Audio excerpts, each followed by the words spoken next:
employee stock option, then you're going to really make them become millionaire in China, and that kind of a gap between rich and poor situation already started to happen in China, and why you want to create this kind of problem. But at the end, anyway, we got approval from the Microsoft headquarters, and then we started to launch the stock option program. And that is really good to help Microsoft to stabilize their turnover in a country like China. And also, we create some sort of training and development program to have our employee work over to headquarters, and also send employee from headquarters over to work in China to help have the cultural exchange, and also help people in the headquarters understand what happened in the field, and people in the field understand how to work in a multinational company like Cisco, what's the practice, and what kind of transparency is required to work in a multinational company. It's also very important to create some role model in both headquarters and field to help people understand how they should change their mind, change their thinking about how they can back work together from the Redmond and also in Beijing. Then after I moved to Cisco, that was a very interesting stage, because both HP, Microsoft, and Cisco, when I joined the company at then, the talent pool are all very limited.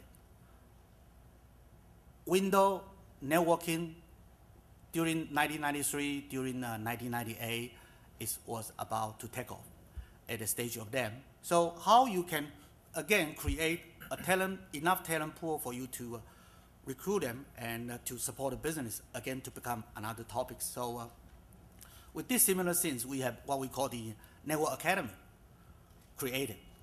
And since then, this kind of Network Academy programs have already reached more than 200 in China today, and annually, they also train up for more than 20,000 certified professionals from this program. And that creates enough pool for Cisco to recruit people and also support the business. And what important is for the business model that Cisco has in China, Cisco has more than 3,000 resellers and distributors.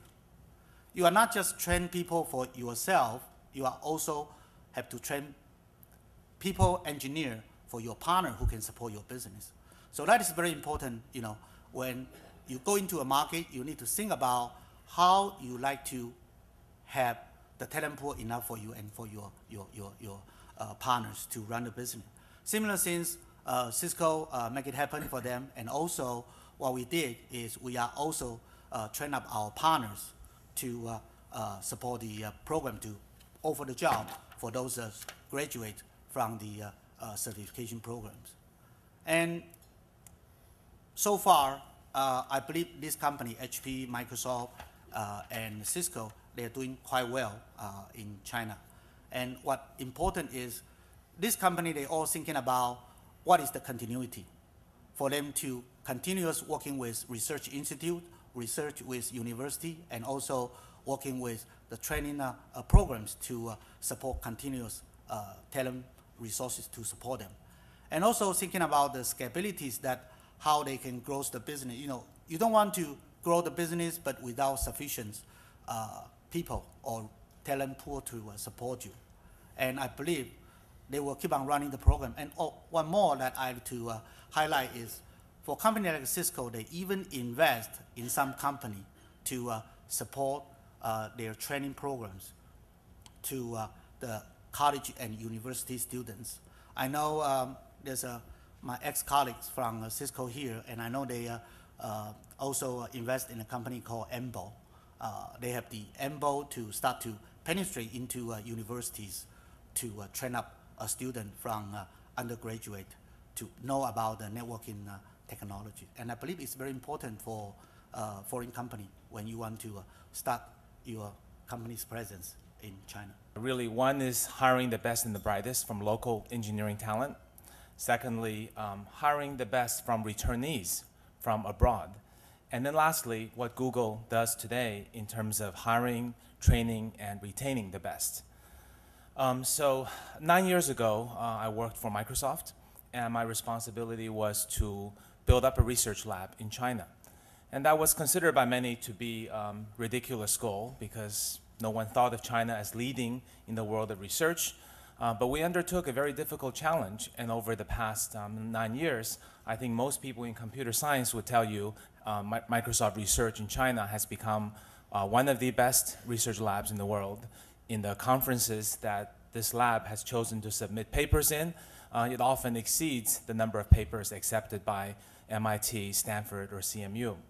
And that largely is due to the local talent that was found and nurtured and grown over the years. But in comparing to how we started Microsoft Research in 1998, my efforts starting in early 2006 working for Google, we had a much better and faster start. So just to contrast some numbers, the first year at Microsoft, we hired 20 researchers. And in my first year at Google, we hired 150 engineers and researchers.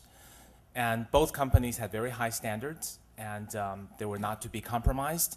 And basically what this number tells you is that the top talent in China has really risen by a factor of 7.5 in the 7.5 years that passed.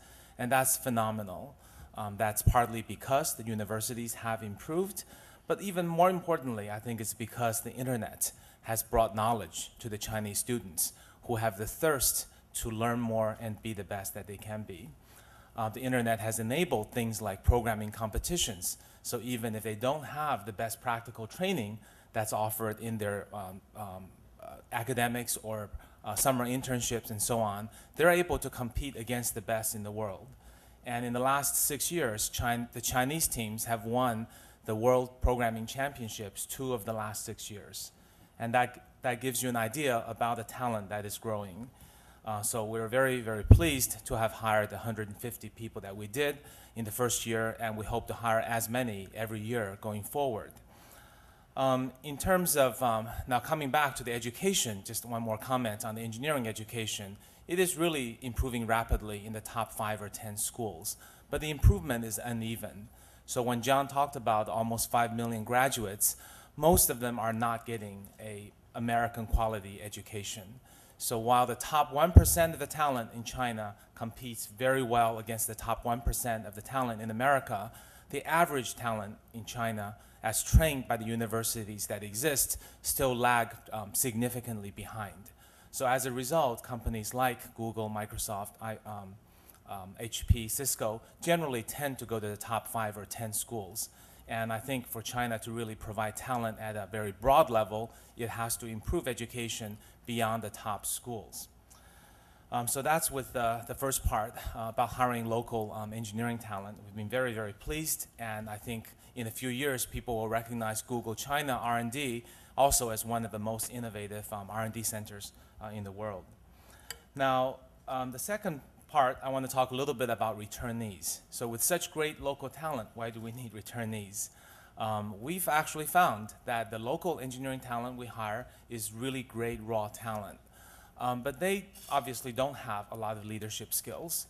Their English skills may not be the greatest, and they don't have any experience working in multinational or Western companies.